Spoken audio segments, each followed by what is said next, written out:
This is my 4th year as the proud principal of Claremont, and I speak on the behalf of the entire Claremont 307 family. We are grateful to all of the stakeholders for making this wish and prayer a reality. 5, 4, 3, 2, 1.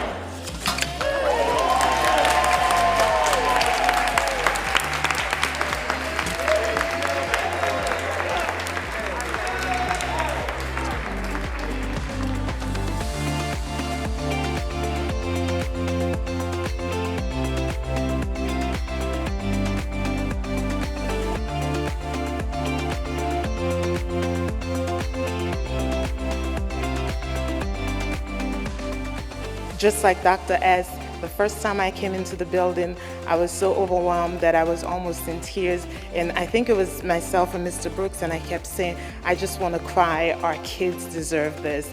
And this has been way overdue.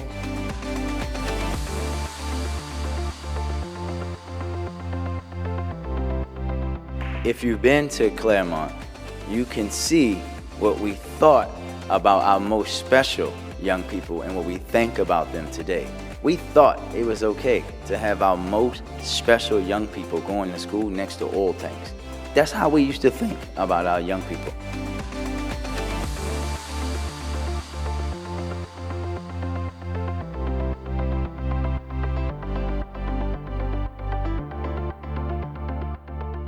So the hope is that our students will feel proud every morning to wake up, to come to a clean, spacious building with technology, with the teaching materials, and a very committed team of staff members who show up daily with enthusiasm to teach and support our students.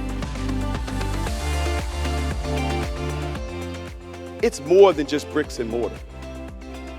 It's about telling them that we are investing in them in their future, and that we truly believe in them.